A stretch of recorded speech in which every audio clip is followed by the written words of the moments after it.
Yeah, or what, the real question is why do I always make the same mistake, right? Then that's the real question. Yeah. The answer to that is because you can, right? Be- Oh, Because you can. yeah, because you can. Because you can. Because it's okay to do it. Because you don't suffer any negative consequence for it.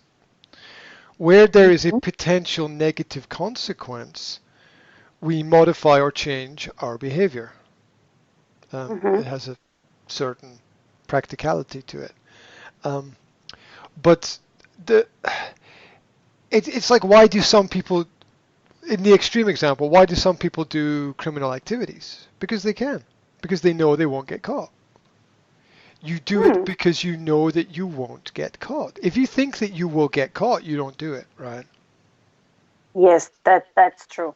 My Right. friend is really careful, and she's just like, what if the smaller percentage of something might happen, but she takes it as possible, and she doesn't take any risk Yeah. because she doesn't want to be caught or she doesn't want bad things to happen. Yeah. Hmm.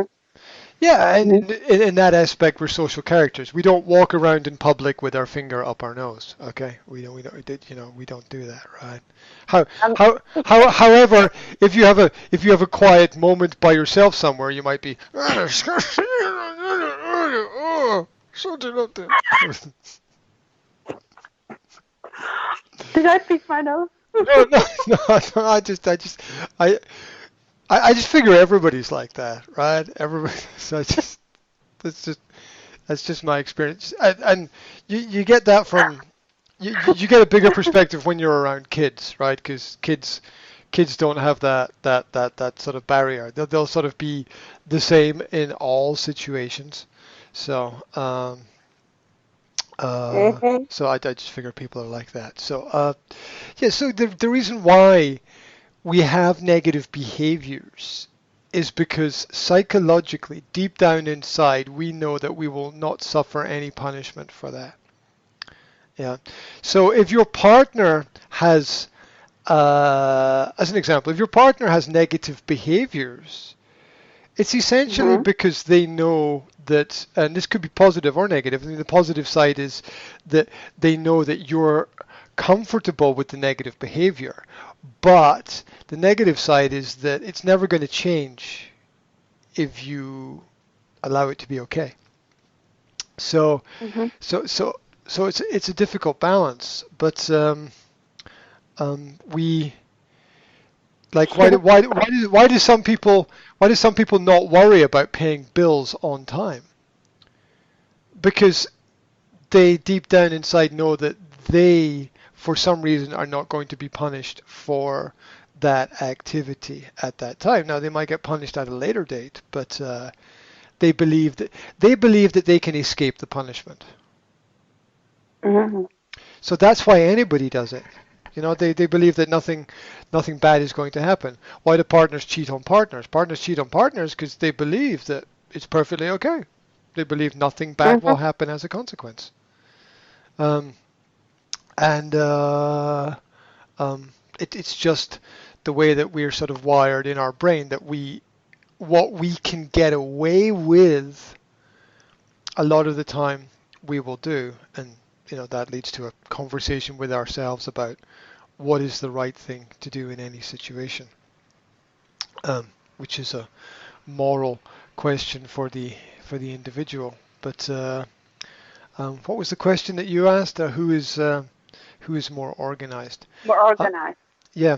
Now the the contradiction or the counter argument to that is that um, being organized at something doesn't mean being better at it. Those are two different skills. Okay. Yeah, because Being more organized doesn't mean it's you're better at something. yeah, I mean take artists for example. Mm-hmm. A lot of artistry comes from imbalance of things.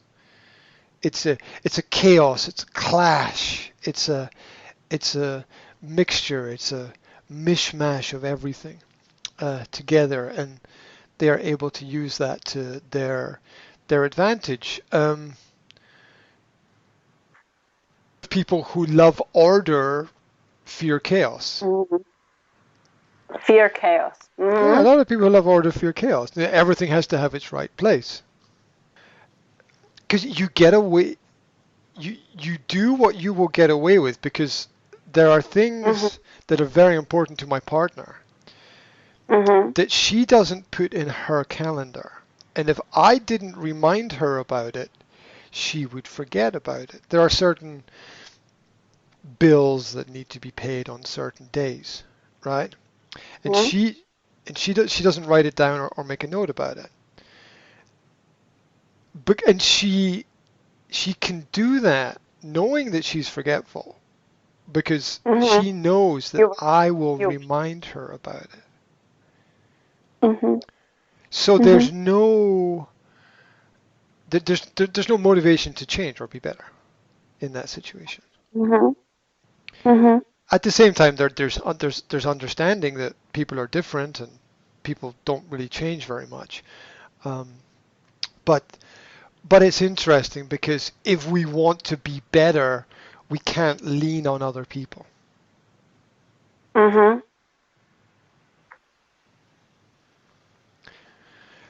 Because inevitably, eventually, they will let us down and we will be disappointed. But the real disappointment is in ourselves. Mm-hmm. Because then we realized actually it's not their fault, it's our fault. I haven't Mm. done this and that. Mm-hmm. Yeah, look, it, it it's not anyone else's job to live your life, right? True. It's not anyone else's Mm-hmm. job to fulfill your responsibilities. Don't get me wrong, it's nice when people help and they're supportive and they encourage, and we couldn't get very far without a lot of that. But at the same time, we don't want to treat adults like children. How do you choose and prioritize? What is more important? To finish here and now, or I wasn't meant to be on time somewhere else? That, Um, I'm not sure if you can apply this in that situation, but whatever is most important, do it first. mm-hmm. Whatever's most important comes first. Mm-hmm. Yeah. So in my experience, if something like if someone is late for something, um, it's just an example that event is not so much a priority for them, Mm-hmm. because they can be late because they won't suffer any negative consequence. So why bother being early? Mm-hmm. Mm-hmm. There's um, women are classically late for meetings. Men are classically in Mm-hmm. time or on time, Mm-hmm. because women know that they're not going to suffer the wrath of negative consequences for being late. In general, they're not. I mean, um, like the classic example, and you can find examples where this is turned around a little bit in modern society, where you can say some women are becoming men and some men are becoming women, but traditionally men would be on time and women would be 10, 15 minutes late. It's just the way that it was, and it was the way that it would be expected. Women knew that men would wait for them, and they would tell themselves that if they were worth it, they would wait, right? Okay. Yeah, if I was worth it, you would wait for me. That was the argument, and men were like, well, okay, All right? right. Mm-hmm. Yeah, it's just the way that people were wired, sort of throughout history, and I think deep, deep, deep, deep, deep down inside, it's not the man that chooses the woman, it's the woman that chooses the man in all relationships. In almost all relationships, don't make absolute statements. Almost all relationships. Yeah, because the woman gets the final say. Mhm. The Mhm. woman, it's the woman who says yes or no, not the man. Mhm. It's very powerful. I heard that. It's very Mhm. powerful. And deep down inside, that scares men shitless. Sorry about the the use of language, but it scares men. Men are frightened of that because Mhm. a lot of men are frightened of that because rejection has, deep, deep psychological implications. I'm not worthy. I'm not good enough for people. It puts you back into the child state. Mhm. Rejection puts you back into the I wish I could please my parents more sort of state of mind. So if the man asks the woman to marry her and the woman says no, then that's this steak knife through the old heart there, right? Mhm. Uh, True. yeah. Um, so that's why people had to be more sure of that in the past. Yeah. Because it's not an easy thing to Before recover from. asking the question. Yeah, yeah. You Mhm. you you better be really sure about those things. Yeah. Because they're till they're vitally important questions. They're vitally important questions till death us do part, etc., etc. Right. Uh, Right. but yeah, organization within relationships is interesting. I don't think it's really important. I think what's important is a set of values. That's what's really important. A set of values. Look, you don't find hardcore Christians marrying hardcore Muslims. It doesn't work. No. It doesn't work, right? You don't find a lot of Hindus marrying Sikhs, or you don't find a lot of in any religious examples are the easiest ones to point out, but um, it's it's complex. Even cross culturally, it can be complicated. Um, However, in a lot of the Western world, we have a monoculture, so it's not so complex in that respect. The same, a lot of the same things have similar values everywhere. Take culturally, music or films or whatever, Mhm. right? Brands, fashion, clothing styles. Uh, I don't know, types of cars, types of jobs, even. In And Western society. Mhm. yeah, in Western society, it's pretty much a monoculture, and this is most easily visible through universities, where if you're studying at a university, you can go to any other university and study a pretty similar subject there almost anywhere in the world. The Exchanging students. Mhm. Yeah, the university, the one verse, it's pretty much this. Mhm. It's pretty much the same everywhere. Mhm.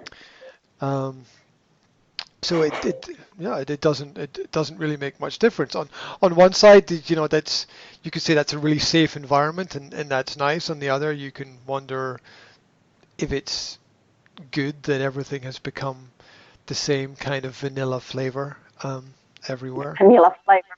But then once we were talking about the university rating different levels, how good that they are in the world perspective, and that the best university get the, they are popular, they're busy, they can Hmm. choose who they want to accept as students.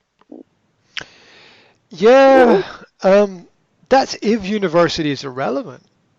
There's a Mm-hmm. strong argument in modern culture that university education doesn't teach you anything that life doesn't teach you. As an Look, as an employer, I'm not Mm-hmm. looking for a university education. I'm looking for an employee who can adapt themselves to new environments, someone who has a history of achievement and positive working experience. Any employer is going to hesitate to employ anyone who's finished university and has never had a full-time job before. I mean, Mm-hmm. that's almost negative in a Mm-hmm. way. Um, your qualification is only symbolic that you can follow orders. You're right. Follow the structure. Yeah, Mm-hmm. yeah, But yeah. also organization, you have the structure, you have the this is tricky word. Higher, no. Hierarchy. Yes.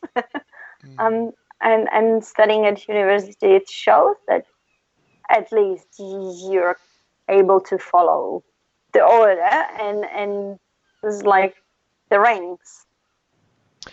Yeah, yeah, but we all know that who you are is important, and who you are is what you do when you are not told what to do. What to do. And Mm-hmm. that that's important. Also, skills skills matter just as much as being a nice person matters. You don't. Nobody wants to be sitting in an office next to somebody who annoys them all the time or says stupid things or has no ability for self-assessment or thinks that everybody thinks the same thing that they think.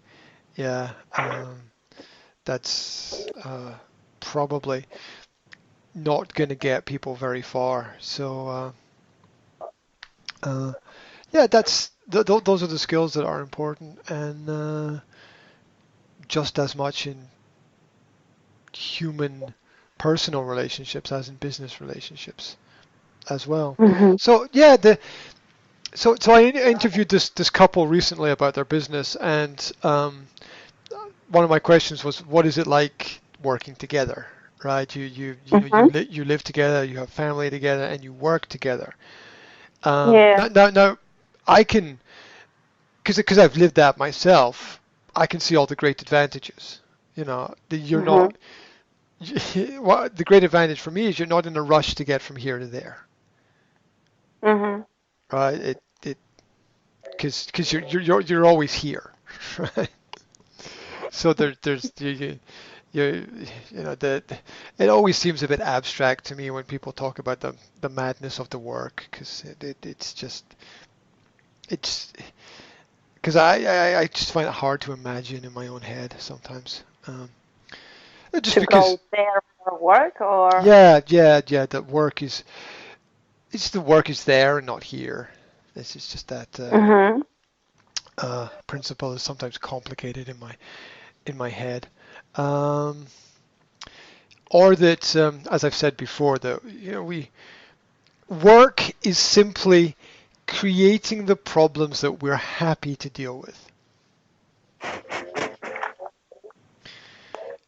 Mm-hmm. That's all it is. So if your work is creating problems that you are unhappy to deal with, you don't understand what work is. Or you are at the wrong work. Yeah, yeah. Mm-hmm. You're in the wrong place. Yeah. I If can see that with my colleague. She starts to complain or argue or say things like, but why are we teaching children this and that? And I'm just like, you've been here working longer than I, and mm-hmm. now you're asking this. She's giving all this, these little clues that sooner or later she'll leave the place because she's Yeah. not happy with the difficulties that the job brings. Yeah, that's a great observation. You can see it coming, right? People Mm-hmm. people drop these little hints in their conversation about the big things that are happening in the back of their mind that they're not going to talk about a lot. Um, but yeah, when somebody drops those little negative comments, it's a clear sign that they're going in a different direction. Mm-hmm. in the back of their mind. And it's kind of bad for the workplace because everyone knows that they're just killing time until Mm-hmm. something else or something better comes along. Um, you know, the solution to that is don't ask why, change what you want to change and live with the consequences. That's it. Don't ask for the change. Live with the consequences. You can hear the music, can you? Oh no, I'm okay. I'm not sure. I heard something, but I didn't hear a lot, so it's okay. It's quiet. What is the music? It's Latin music. It's okay. That's that's that's okay. I got it. I got the moves like Jagger. It's okay. I'm fine.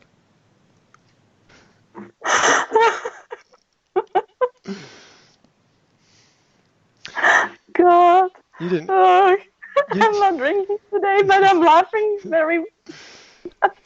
it's oh, you It's okay. you didn't see me dancing with my daughters in the kitchen last night. So the quest in life is a search for ourselves, and that's it. We we send out we put out information to people, and we look for the little part of ourselves that comes back from everything else. Yeah. So Mm-hmm. the things that we can relate to. So uh, yeah, I can hear the music now. Rock and roll. Okay, cool. Well, Yeah, the in the 9 sessions, how many times I had a peaceful, uninterrupted time? I know. Like, We had the conversation before about distractions. It's like mm-hmm, be aware of how when you can't find a space and a place, it's very symbolic of constant distractions being around about, being pulled in different directions, and having a mm-hmm, little bit of yeah. One of the reasons that yoga is so popular is that people don't have a space, they don't have a place, they don't have a cupboard, or even you can't do yoga in the cupboard. That's really hard. In a, I bet you there are some people who do yoga in a cupboard. I bet you there are. I bet you if you Google yoga in a cupboard, there'll be thousands of blog stories about women who couldn't find a space anywhere and the world was too crazy and stressful, so they went into a cupboard and did their yoga in a cupboard.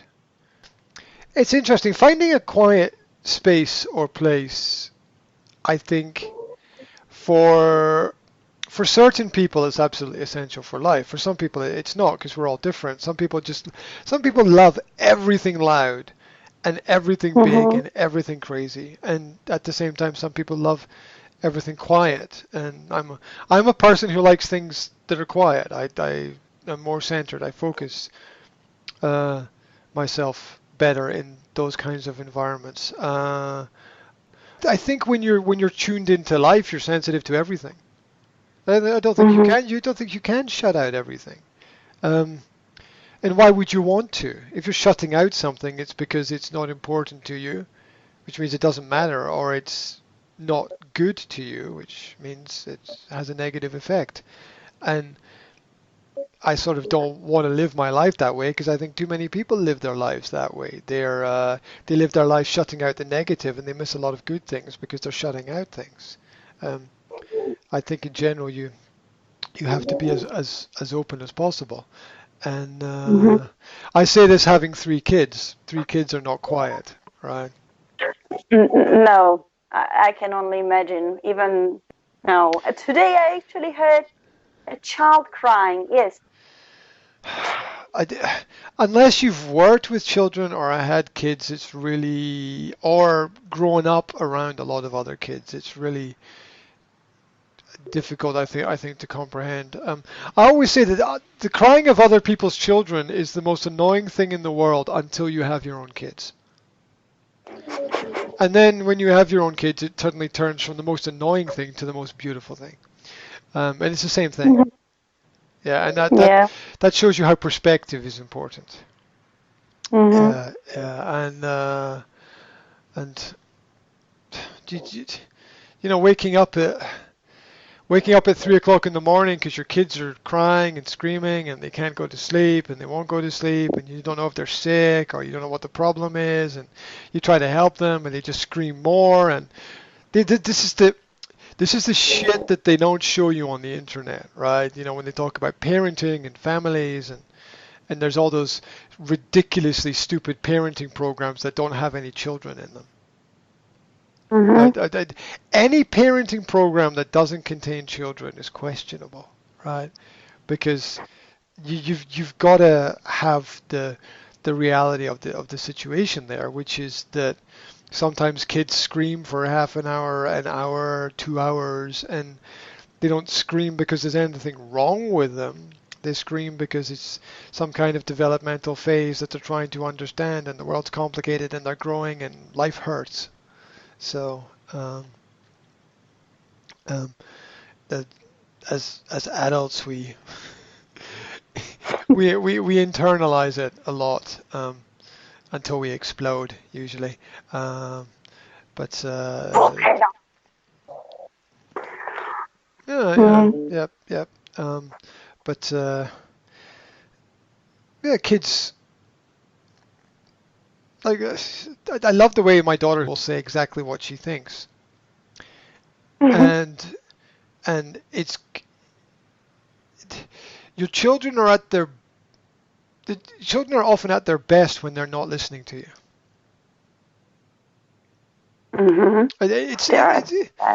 It's contradictory because they are themselves at that point, because otherwise they're just following orders.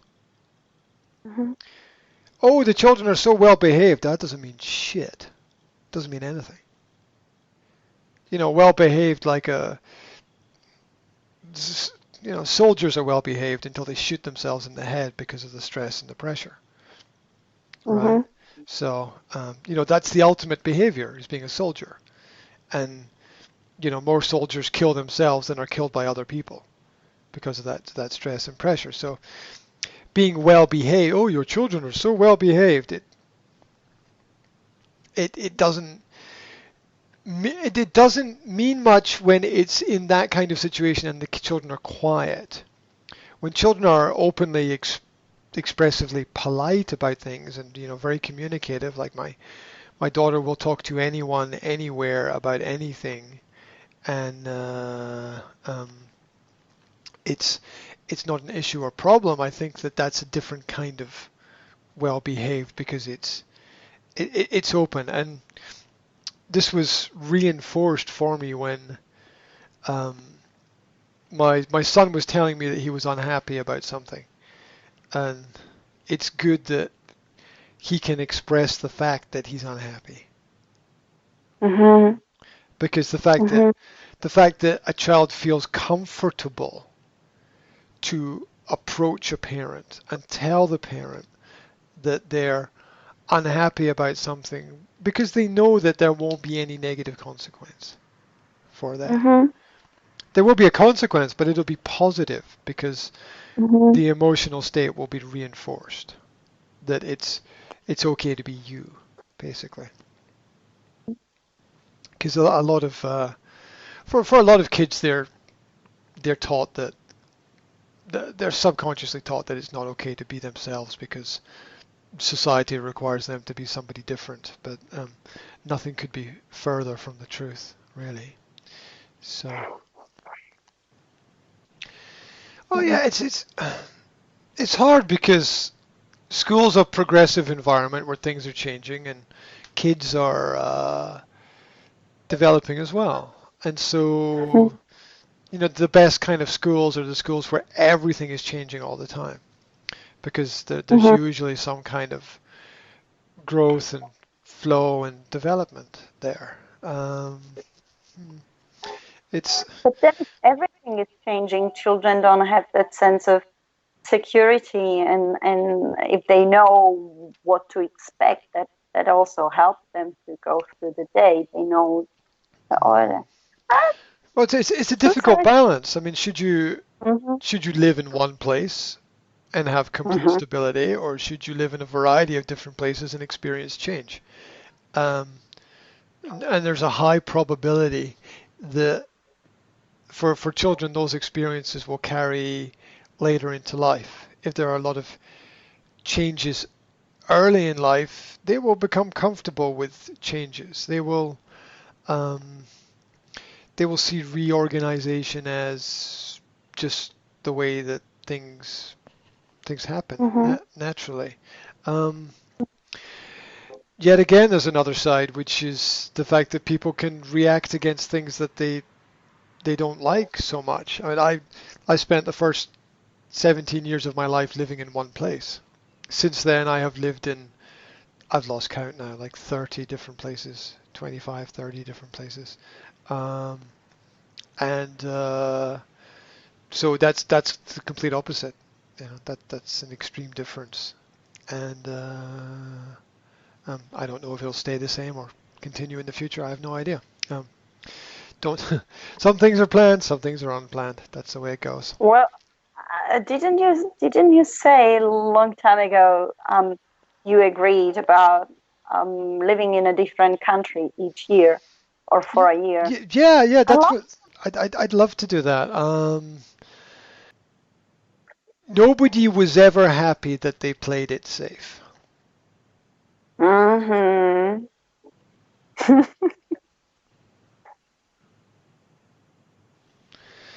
And I mean that sort of at the end of a life looking backwards. Yeah, I mean obviously, uh, if you are, if let's take a crazy example. Let's say there's a boat and you look at the boat and you're like, I'm not getting on that boat. That doesn't look safe, right? I mean, in that context, you're just being sensible, right? Mm-hmm. Yeah. So I'm not saying everything a person does should be a risk, but no one is. Life's not an adventure if you play it safe all the time. So it's not really, and nobody writes. There are very few good books about safety, right? There are very few great lives that were, I followed all the rules. There's no good book. There's no good life story about I followed all the rules, right? I mean, I've fallen asleep after the first page. yeah, exactly. Yeah. It just doesn't it doesn't work, and we all react against that eventually. It, too many rules, and everything breaks down because you don't see the point anymore, basically. If you follow all the rules. Mhm. If you follow all the rules, you will you'll always be in the game, but Mm-hmm. oh, that's music getting louder in the background. It sounds like it's I think it is. mm, mm, mm. Yes. Can you Why is concentrate? it's What? it's a bit It confusing. is. It's a bit It is. disorientating. It's interesting. Why is this person doing this if they know that you have a call which is important to you? I do not know. Are they, is it, I mean, do they not know, or is it their home and they can do whatever the fuck they want, or are they being disrespectful? I do not know. It's just the question crosses my mind, right? Just, what? Yeah, mine too. It's interesting. It's very interesting question. Yeah, Because and obviously, if you're being loud, what you're doing is affecting things that other people are doing, and you want to be sort of I guess, not everyone is the same. Not everyone sees everything in the same way. It's respecting other people, respecting that your boundaries are crossing into other people's boundaries is a good way to start a relationship. Because if you don't respect that, then where does it go from there? hmm Boundaries, right? It's about mm, understanding boundaries. Like I understand with musicians that you can't the musicians can't be quiet. Um, Right, right. Yeah, or like I've met musicians that were sort of humble little. I said not little's not. They were humble people, but you know I don't know. No, it's a music thing. If you can rehearse and play, drummers, right? Oh, Right, drums. drums are loud. Bass is loud. Yeah. It's They're loud, and you can't do anything about it. But even these days, the drum kits can be plugged into your headphones and oh yeah. actually play silently. It, You it, just hear it to yourself. mm, yeah, it's. I had um, I had a client who was the owner of a music shop, and Hmm? we talked a lot about different aspects of music, and because it just interests me that they would sell drum kits to people who lived in flats, right? Or people lived. They'd sell drum kits to anybody who wanted to buy a drum kit, but then they would. The part of their service was they would deliver the drum kits to people. Deliver, they Mm-hmm. deliver pianos if people wanted pianos. It was just part of the service. And he told me these stories about delivering drum kits to people living in blocks of flats. And Mm-hmm. it always puzzled me because I was wondering how you could mentally think that playing your drums in a flat, in a Thanks. block of flats, was in any way the right thing to do. That just um, is beyond my ability to comprehend, um, and a complete lack of respect for the people around about you. Look, everybody wants to play their music loud now and then, Mm-hmm. but there also needs to be a certain level of respect as well. And the average person doesn't stand up for themselves. No. The average person does Yeah. not stand up for themselves. And I can think of at least 5 times in my life when I've lived somewhere and one of the neighbors has had a loud party. And I'm not talking about like Friday night party. I'm talking about Tuesday, Midweek. midweek, 2 o'clock in the morning with, the bass turned up so loud that the whole building is moving from one side to the other side. And I've called the police. And I Mm-hmm. was I was the only one. And I can imagine that 1,000 people lived, or at least a couple of In hundred people lived in the building and around that area, and lived with that.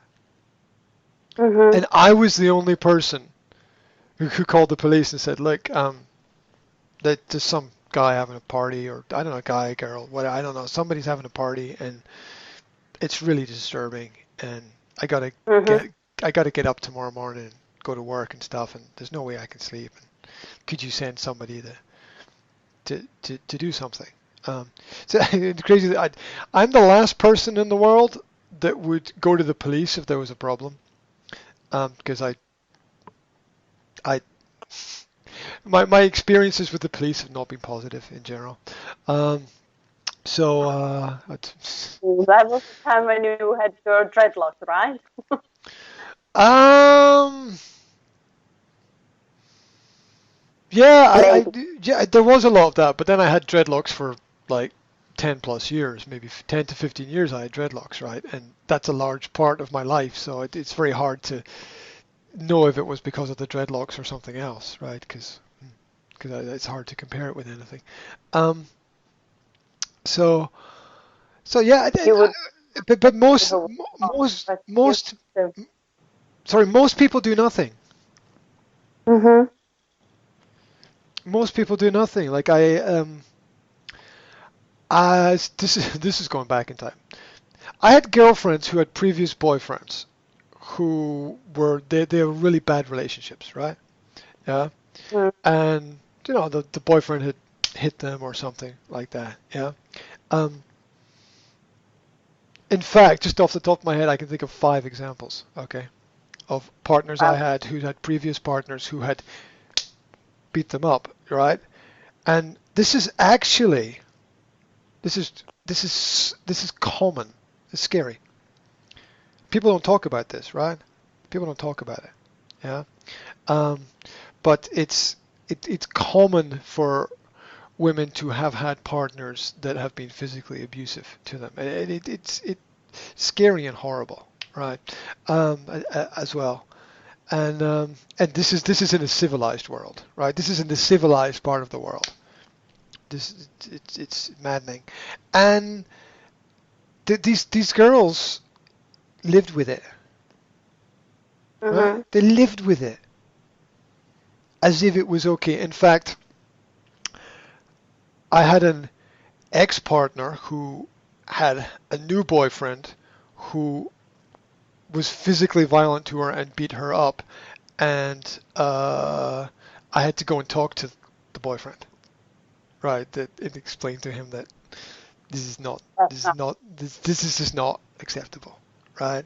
I don't care what your problem is, but adults talk about it. They don't fight like 2-year-old kids. Yeah. So there's nothing great that's going to come out of hitting your partner. I know that you might think that it's a good thing, but I'm here to tell you that if nobody has told you up to now, and I assume that nobody has, because you're still doing it, that it's not the right way to communicate. Maybe we all feel an aggressive tendency from time to time. If you're a man, maybe you feel it more than a woman, but you go to the gym and you beat the shit out of the punch bag, or you go to the gym and you fight someone who's 10 times bigger than you and they beat the shit out of you, and that's how you get it out of yourself, right? You don't get it out of yourself by taking it out on your partner, right? Because you're just giving them your problem. And it's yeah, it's not how adults treat adults. Yeah, because adults, real people find a right way to release uh, Mm-hmm. their emotions. Whether it's I don't know, go for a long walk, or I don't know, go for a jog, or go for a swim, or join the gym, or you'll find a way to deal with this, but don't take it out on your your partner. And um, it's frighteningly common. Um, and which really puzzles me because um, I can't see the thinking puzzles me. The thinking that because realistically, if Mm-hmm. just stay on this topic for a second, it's a horrible topic, but just stay on it. If a guy hits a girl, now it could be a girl hitting a guy, and in fact, there's a lot of evidence to show that women are as violent to men as men are to women. But the point is that men are stronger. So, Mm-hmm. first of all, if you're the woman hitting the man, you've got to expect that the man is going to beat the shit out of you because he's bigger and stronger. Secondly, if you're a man hitting a woman, If what's the if what's if what's what's the Mhm. point? Because the woman is weaker. So, either way, it's how'd you deal with it? Well, you just stand back and you go, stop it, right? Blah blah blah. So, you walk away or run away. Yeah, or run away if you have to, because look at any James Bond film. What does James Bond spend most of the film doing? Running away. True. But talking about it, a neighbor, he beat up his girlfriend when she was pregnant, and she called the police. Um, and then the other day on the radio, I just listened to a grown-up man, fathers, talking about how they were hit, or psychologically hurt by fathers, and what an impact it left on them, and how they want to change and not to repeat the same thing on their children, on their sons, not to be so hard. And they were talking about it as well. But it is so inappropriate. But why do we have this behavior? Why do we feel like if we hit somebody, that will be well, that's the point I want to make. That's the people involved in the. If you're going to be violent, you must know for certain that the person that you're violent towards is not going to react. You must be certain. Because if the person does react, if the person calls the police or tells all their friends, that person's life is over. They're going to lose their job. No one's going to speak to them. They're not going to make any friends. Everyone's going to know. Who's going to speak to John because John hit Jasmine or whatever, right? I mean, no one's going to talk to him, right? Because and even if people say that, even if people say, well, Jasmine deserved it, can't imagine it, but people say it, right? It would be like, well, John's stupid for getting involved in the first place because she was psycho, right? Like psycho women exist. Did you know that more women commit psychological crimes than men?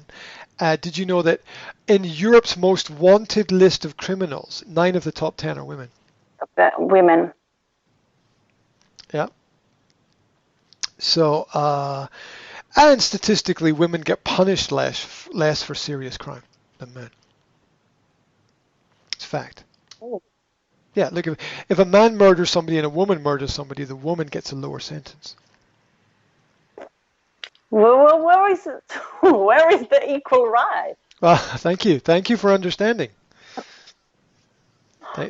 Yeah, and even if it's a financial crime, if there's a financial look, if a woman says the man raped me, there is often no negative consequence for the man if it's found out not to be true. There's no negative consequence for the woman if it's found out not to be true, right? Now, some statistic is, I don't know what it is, but I've heard it's between 25 to 50% of rape claims are not real. They're false allegations. Now, the 50% to 75% that are real are terrible and should never happen, but there's a large amount of what we call crying wolf, saying that something happened, but it didn't, or saying or people changing their mind. Like yes last night becomes no this morning, right? Yeah. Yeah, and guys have to be careful because there's a lot of look, if someone is like if someone is prepared to jump into bed with you tonight. I've done recorded on your phone, like you're willingly going in that bedroom with me. Sorry. Well, yeah. It's yeah, you need evidence. You need proof. People gotta be careful, right? People have to be careful, right? I mean, the world has changed for the better, okay? The world has changed for the better. People have to be more careful, much more careful. Today, I mean, the woman has to be careful because, the guy can be a complete airhead idiot, whatever, meathead, blah, blah, blah. Because, I mean, look at all the action films.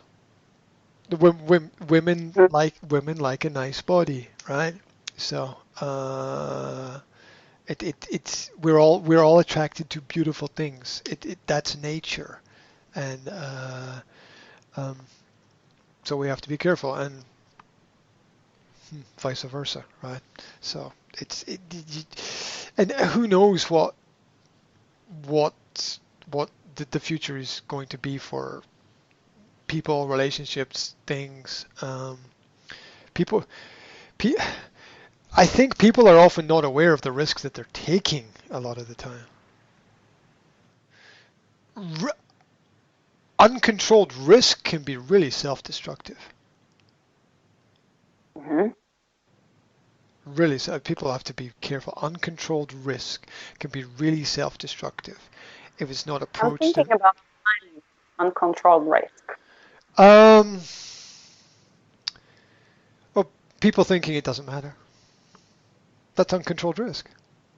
Anybody at any point in time saying it doesn't matter when you and I both know everything matters, because how you do the little things is how you do everything. Mm-hmm.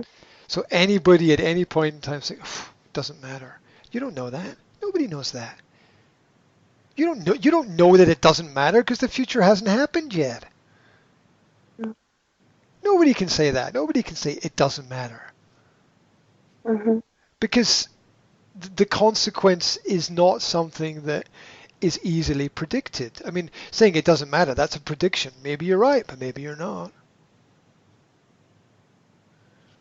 So, I mean, how many times have people gone into any kind of situation thinking it doesn't matter and found out that it does? Is there any part of your car that doesn't matter? No. No, it all matters. Is there any part of the Mm-hmm. house that doesn't matter? No, it all matters. Is there any communication that you have with people that doesn't matter? No, it all matters. It all matters. It and if you're going around thinking it doesn't matter, it's because you don't realize that you matter. You're not looking after yourself Mm-hmm. if you start thinking that it doesn't matter. Because realizing that you matter is the core of self-development. Me pointing at myself and saying, I matter because I make a difference to people's lives, or I can make a difference. That's the core. And people are selfishly aggressive towards other people because they think that nothing bad is going to happen. They think there's not going to be any consequence. They think it doesn't matter. One of the affirmations, 3 affirmations I had to write down, and it's on my mirror in the bathroom. The universe wouldn't be the same without me. Hmm. Oh yeah, yeah, because you are the universe. Mm-hmm. Everything. Yeah, imagine, like think of it like there's a sun and all the planets circle the sun. The sun is you. Mm. Because in your world, you have to be the center of your world. You have to Mm-hmm. be. In my world, but yes. Yes, yeah, in your world, you have to be the center of your world because in your world, like everybody else, in your world, everything circles around you. Mm-hmm.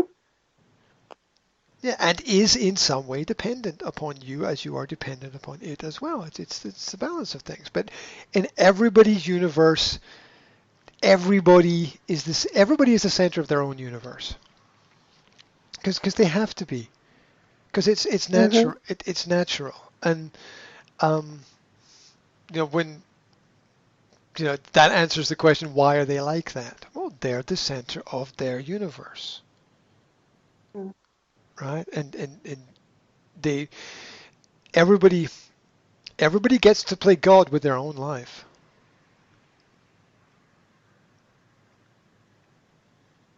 right? That's free will. Everybody gets to Mm-hmm. play God with their own life. It's not it's not God telling you to do it. It's you telling you to do it. That's the power of the free will that we have. And and so these people doing negative actions are How do they know they will go along with it? ah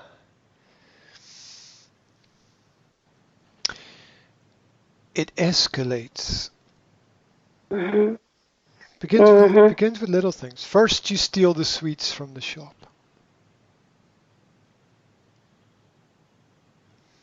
Mm-hmm. You steal the things of low value first,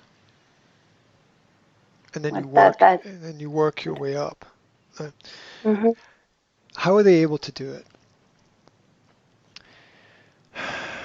Not everybody is a good person.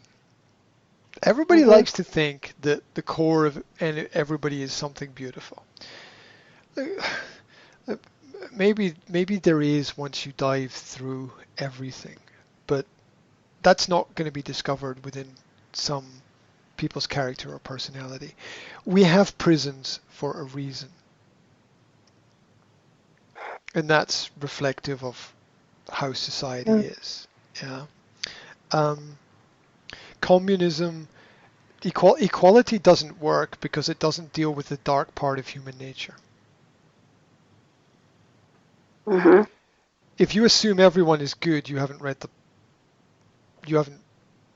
you haven't understood anything, right? If you assume everyone is good, you haven't comprehended human history, which is the fact. If you assume everyone is good, you can't see the darkness within yourself. If you can't see the darkness within yourself, then you're blinded by everything.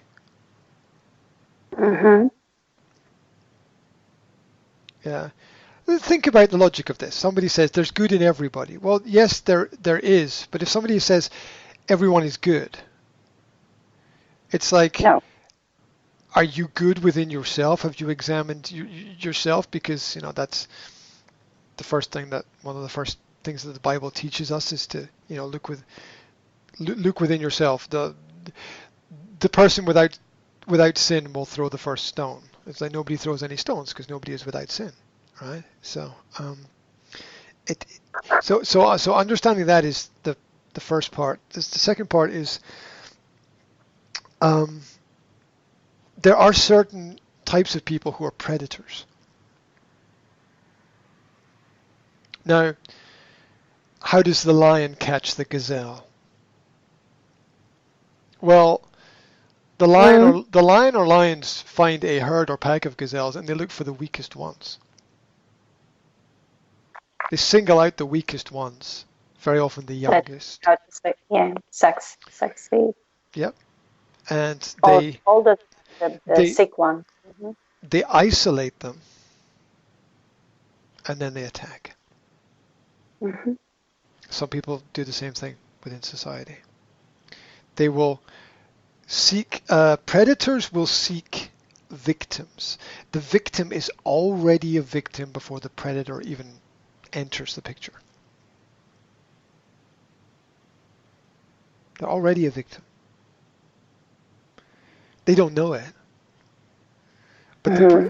the predator seeks a certain type of person, a person disconnected from their family, a person whose family is disconnected or broken, a person who has problems communicating with other people,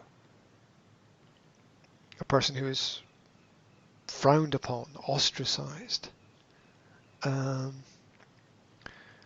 a person who can't communicate certain things because they will lose so much if they do.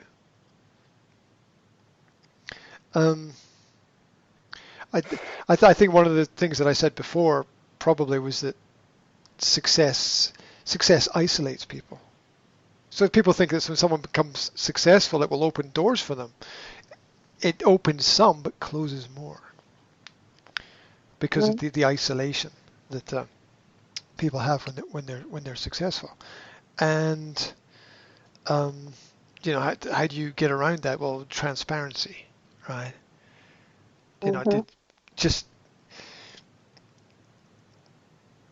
being, if someone knows that you are going to tell everything to everybody, they're not going to do anything to you because instantly everybody will know. But if the predator senses that this person will internalize everything because they've already internalized everything, I need to deal with this. Here's the great mistake that so many of us make. I need to deal with this myself. Yeah. No. Mm-hmm. Yeah, we do need to deal with it, but we all need help. Right? That's it. Even it's what is a company? It's a great example of people helping people.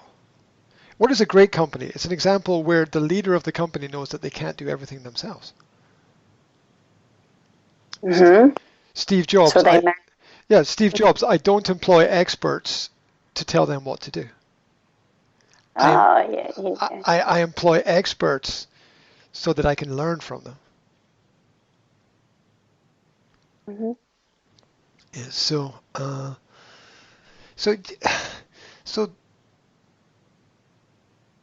people who, so that's how it happens. It happens because certain people within society, certain areas of society are predatory, and there's certain areas where it can be perfectly okay. Certainly, you see it in business, right? People can be very aggressive in business, and that can have some positive and some negative consequences. I'm not sure that there's a good element to it, but it is still part of human nature that it exists, and something that I think most people have to deal with. But there is something called victim mentality. Yeah, Mm-hmm. and it's where the victim creates their own persona of victimhood through the actions. Self-fulfilling prophecy. You asked me once, and you compare to it the old story about vampires. They are not allowed to enter your house unless you invite them. So the victim made themselves to be victims by inviting, allowing that to happen.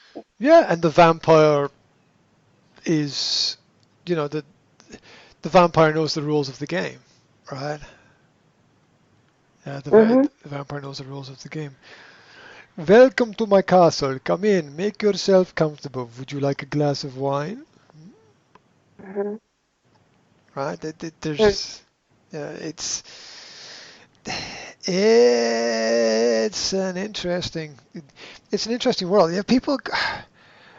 I think back to my own life. I've been very lucky in a lot of my interactions with people that I've put myself in my life in risky situations, and it's turned out okay. But looking back on it, I'm like, oh, that was really stupid. I wanna hear the example. What did you do? Well, let me give you an example where. The one example that comes to mind is that. So I used to run a club with a friend, and the club closed at like 2 o'clock in the morning, and we used to take all the people from who were there at 2 o'clock in the morning, go to another bar, and then I don't know, drink to 6 or 7 and go home and pass out.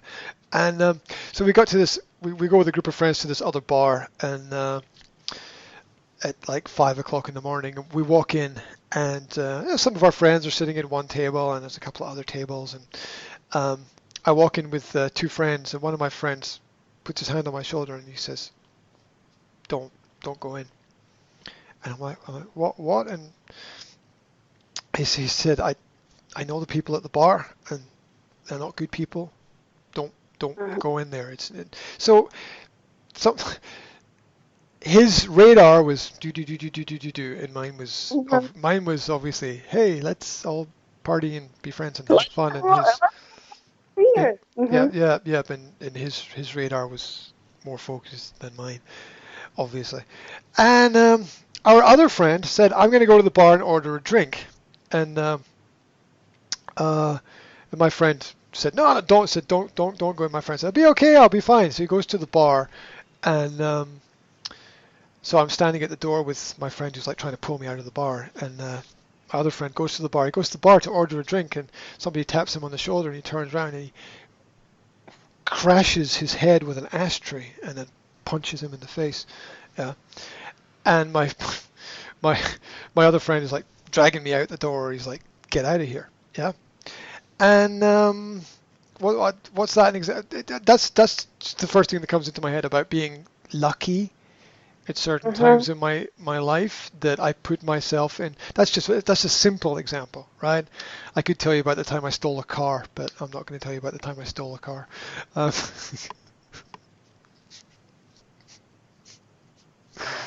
Right. Right. You must be in a big of transport.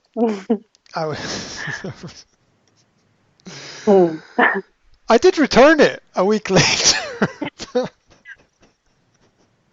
Yeah, thanks. I fill it up.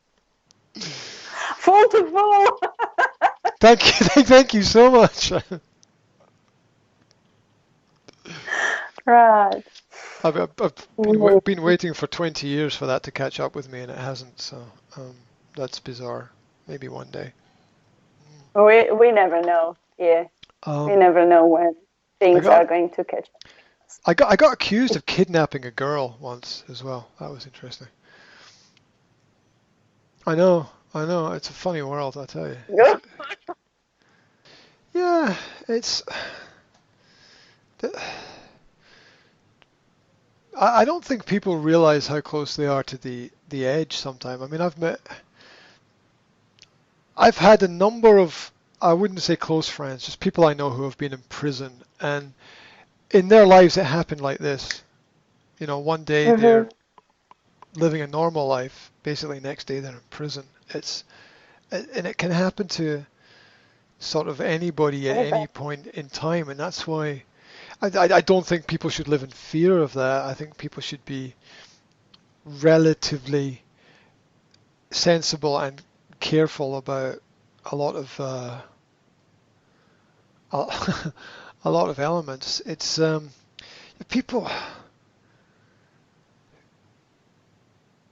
may I don't know. People are strange, right? People are strange. I think that not enough people take the time and effort to study life in any great detail. They don't. They live, but they don't take the time to understand the life that they live, and that makes a difference, because how can anyone be sure that anything that they've done is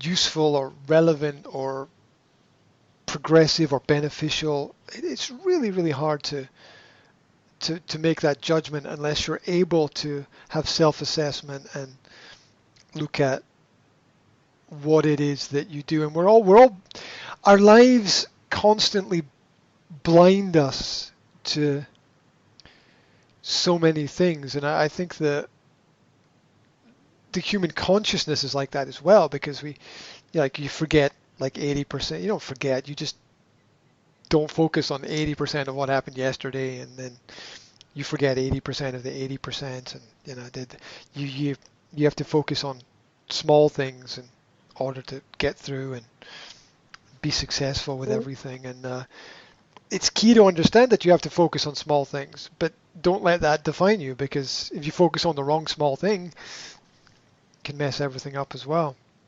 So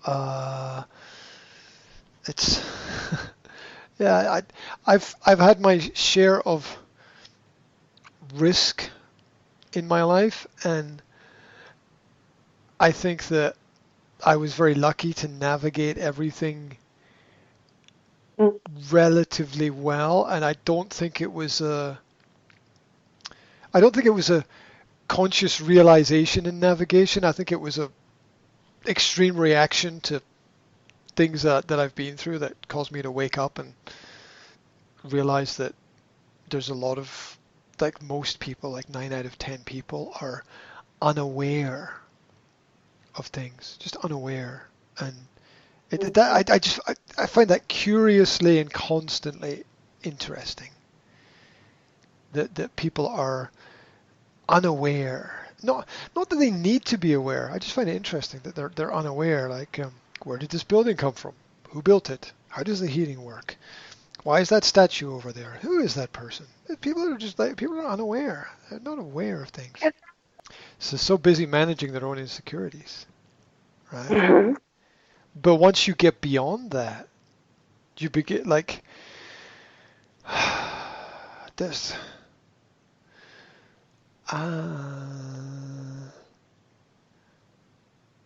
It comes back to the internet for me, where the internet brings some level of transparency for people, where Some transparency, but also a possibility to hide so many things. The cyberbullying and well, I think it's made a lot of this cyberbullying. But think about what we've just said about predators and victims, right? mm-hmm, mm-hmm, mm-hmm. Right? I think you really have to allow yourself to be a victim. Now, I'm not saying that I'm not saying like a person is stupid. I'm saying that maybe they don't know any better, right? Maybe they don't. If one thing that's really resonated with me and stood out from our conversations is there was part of a conversation that we had where I think that I said I said something to the effect that it's going to be really, really alien and unusual to you if you have no experience of it. And when we realize that most people have very little experience of anything, Mm-hmm. it's like I think people should take it as a kind of release. It's like, well, I'm sort of just the same as everybody else. Yes, yes, but we still have to realize who we are and where we are and what we're doing in order to understand the effect and to build a good quality of life. Unless we have good standards for ourselves, this is me, this is what I like, this is what I don't like, this is what I accept, this is what I don't accept, these are my morals, these are my values. Yes, I'm judgmental from time to time because we all are, but at least I admit it, and I'm not afraid to take the criticism, and I'm not going to judge someone for criticizing me. I just realize that's their experience, and I'm not going to hold it against them because life's too short. And yes, I do get things wrong from time to time, and there's there's a lot of bait in life, right? So you think about it, we're fish swimming around, right? Here's the analogy: we're fish swimming around, and there's the hook in the water with something on it, and what's on the hook is bait, and there's a lot of bait everywhere in life, endless amounts of bait, and sometimes we bite at the wrong bait, right?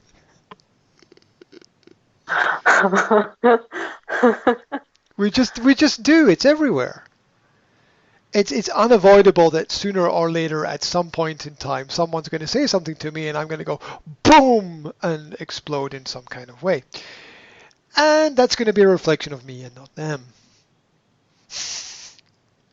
Mm-hmm. Yeah. It is true. Yeah, and any sensible, intelligent person is going to realize that. The sensible, unintelligent people are the people who are going to blindly support you, whatever you say. That is not Just friend. mm-hmm. That's not a friend, right? That's a follower, and you've got a cult then, and that's a bad thing, right? Mm. Yeah, we want our friends to be that mix of constructively critical and openly acceptive. We don't want it too much one way or the other way. And the balance is difficult, but it's necessary in that area. So in the question of risk, I've been very lucky, and I think a lot of people are not. Mm-hmm. A lot of people are not lucky. Things can change from one day to the next day, right? It's um,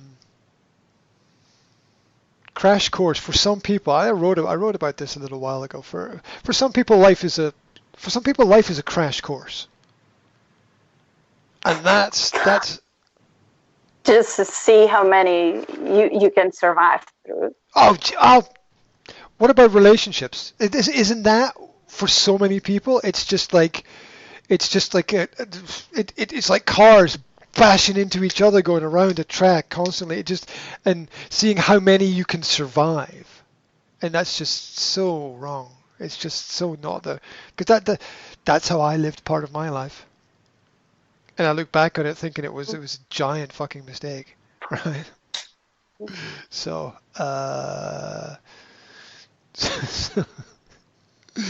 caution, red flags, warnings, right? Don't. And why do we ignore that? It happened so many times, just like right in front of my eyes, and we're just like, nah, looking over. Because you didn't realize that you matter. Okay. Because the scratches, the scrapes, the bumps, the bruises, they hurt you, right? The broken hearts hurt, right? Whether it's your heart that gets broken or somebody else's, it still affects, right? It still affects. It still hurts, and we carry that with, like the car has the dents in it and the scratches on it. We carry that with us, and to people and to people who are And it is hard because either it's me or the other person, but and after certain time we do learn all these consequences. But to realize you matter, Yeah, it's one of the. There's a speech by a motivational speaker called Eric Thomas. I think it's just called "You Matter," and it's one of the things that resonated with me a lot. In fact, I can actually remember exactly where I was when I heard it the first time. I was jogging through the Low Tatras, and I had it on my my MP3 player. Where people told not to do it because there are so many bears. Yeah, exactly. Don't go there, it's bears. It turns out, surprisingly enough, bears are as afraid of people as people are afraid of bears. And look at it. Statistically, it's not such a big problem. So, so I remember hearing it the first time, and I remember thinking that's a great message, because it resonated with me, because I had a crash course for a while in my life, because I didn't think that I mattered that much, to be honest, and that was really there's this low self-opinion, or not valuing your contributions and abilities enough, not believing in self as well, and self-belief is very much, this is crazy, but we like to think that we're in control of ourselves, but self-belief is very much dependent upon how much other people around us believe in us. Think about the kids in the school, right? The teacher doesn't believe in the kids are not going to believe in themselves. Children left to do things by themselves naturally explore the world, and explorers never get bored. The key to learning is curiosity, and children are naturally curious. So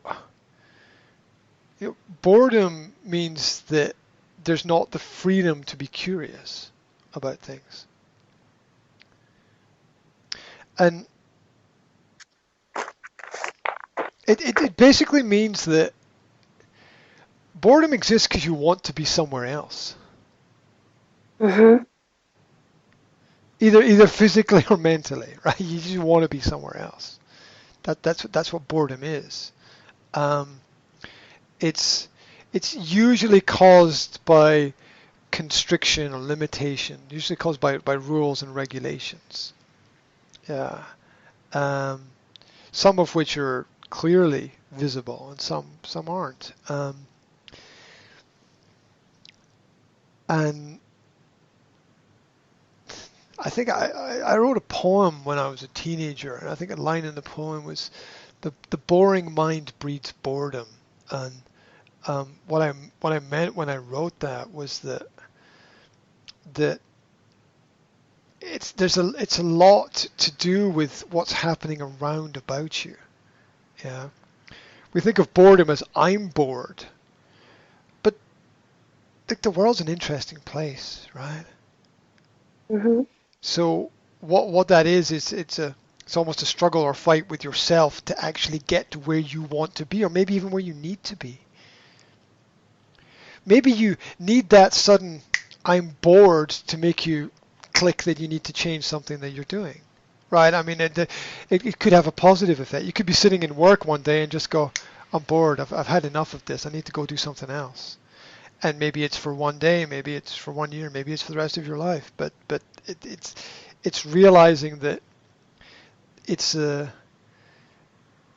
signal that something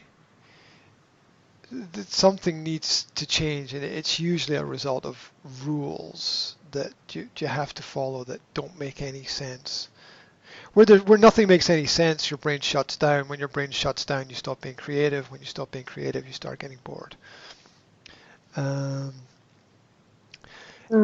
As long as, in education, people often talk about a stimulating environment, which is just like overstating the obvious, right? I mean, of course, naturally, the world, right?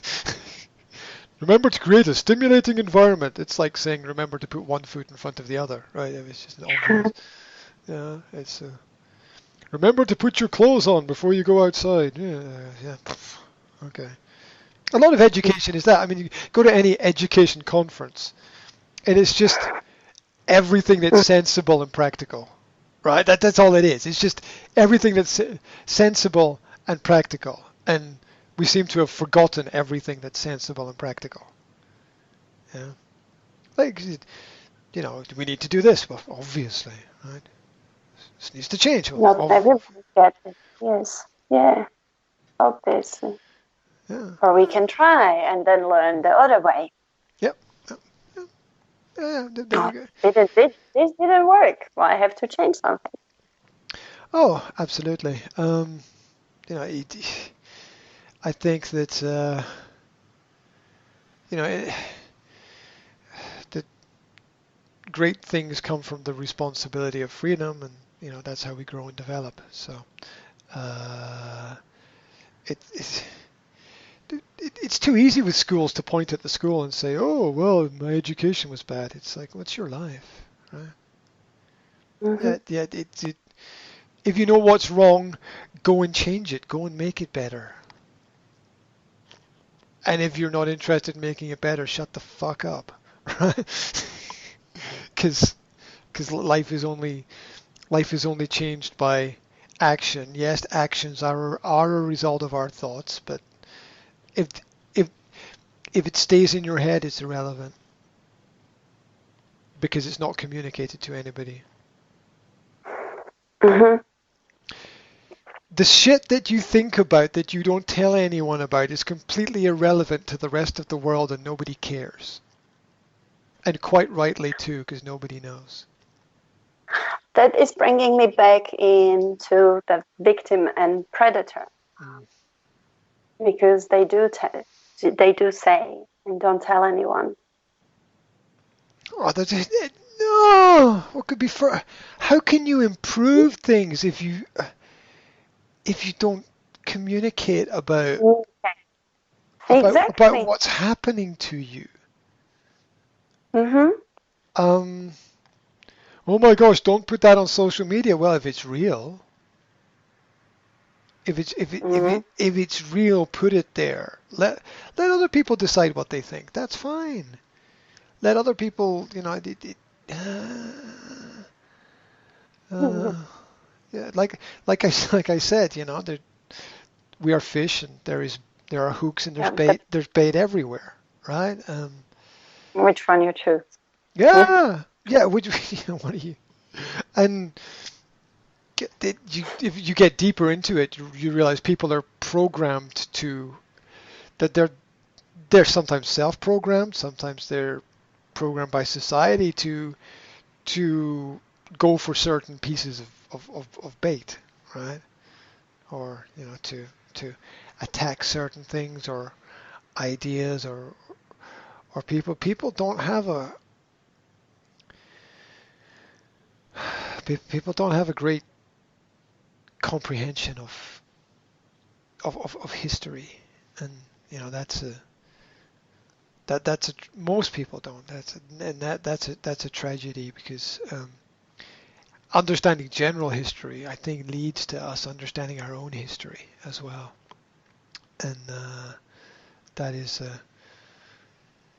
that's important. You know, studying the tragedy and failure of human society and history, and the success as well, is part of how we A bit complex and abstract. How studying history, overall history, helps us to study our own history? You mean like a person's life patterns. or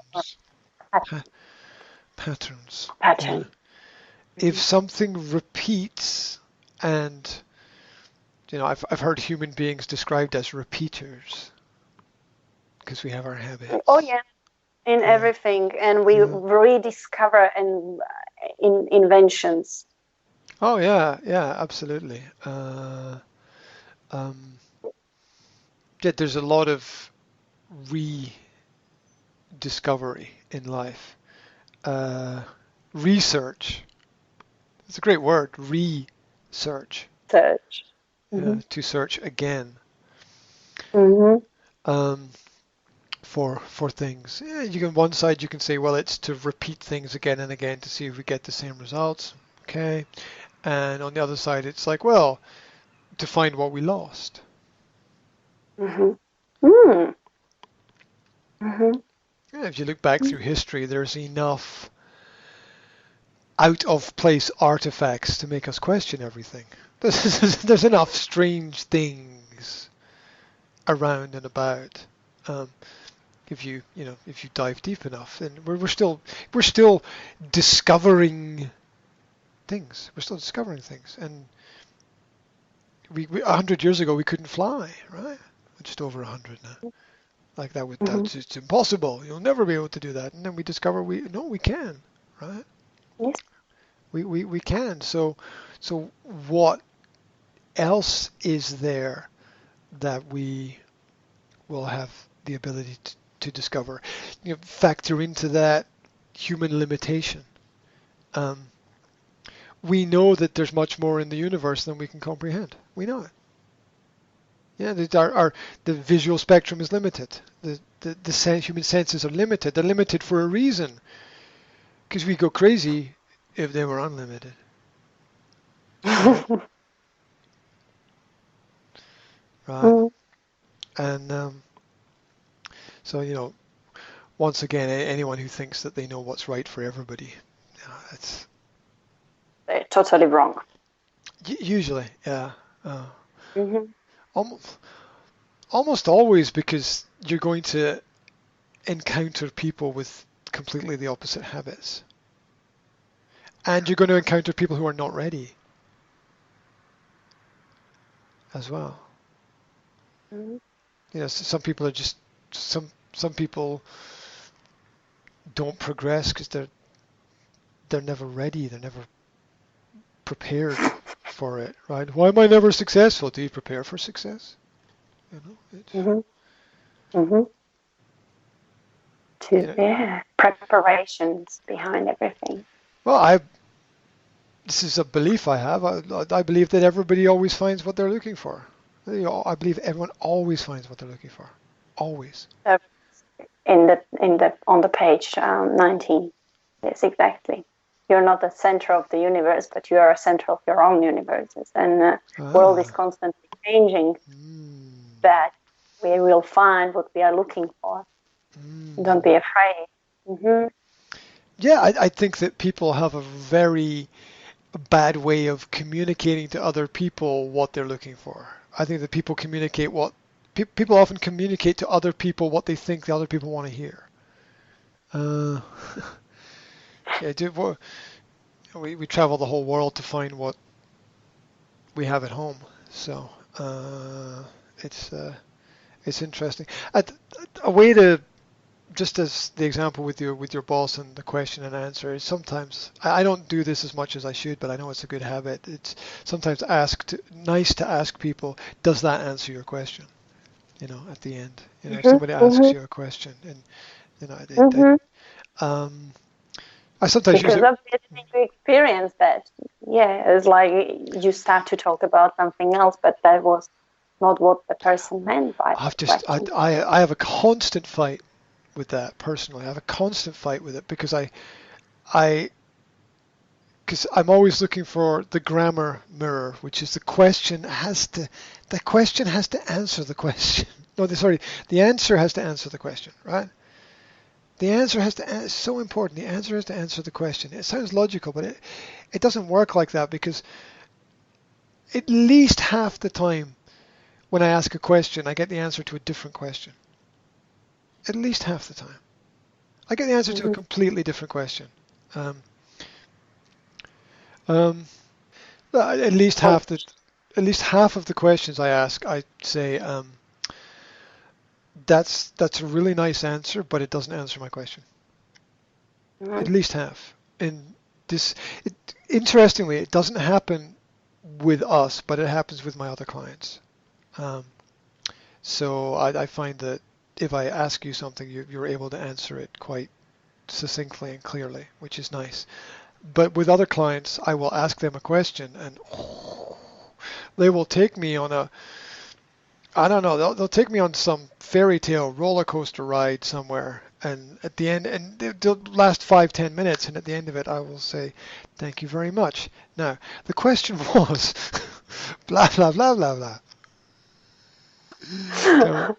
Uh-huh. Uh, And what I'm trying to do is to, obviously between you and me, what I'm trying to do is make them realize that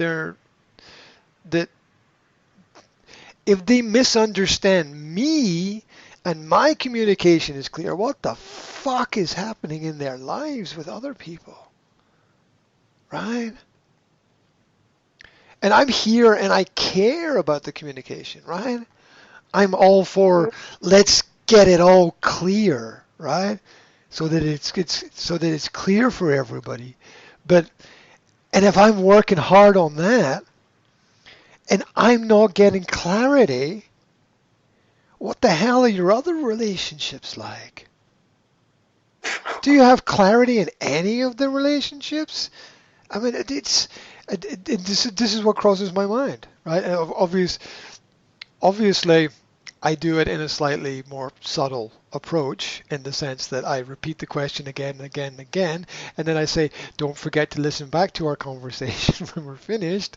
And hopefully, that the same question again and again and again triggers them to realize that sometimes it doesn't. Sometimes it goes in the opposite direction, and they're they're like, well, I found those questions quite invasive. Yep. That Yep. was my point. It's like with children. You have to repeat and repeat and repeat. And you do not know how many times you have to repeat the same thing, the action, the words, and Yeah. repeat and repeat. And one day it just clicks. And you just stay there as the teacher's like, ah, Mm. it finally get there. Hmm. Yeah, and yeah, we never know when things are going to click. You never know when that eureka moment is going to happen. That's why every moment is important. Oh yes, yes, exactly, exactly. All the moments matter because they build into something great if people want it to be great, or into something frightening if people want it to be frightening. Um, like if you build a you build anything out of Lego, right? And if you don't put a piece where it should go, something's missing, right? One piece, something's missing. And that's why I believe that in everyone's life there's an element of logic to why everything is the way that it is. Mm-hmm. If people are going, oh, I don't understand, it's not logical, it's because you're not aware of everything that's going on. You're not putting the pieces together in the right way. You're blinded to something that might be obvious to others. And and realize that people go through their whole lives like this, their whole lives. Some people Mm-hmm. spend 70, 80 years in this state of being unable to comprehend that there's a variety of different possibilities and ways to do things, and we're we're very much attached to our own securities and insecurities, and that guides us in the choices that we make a lot of the time.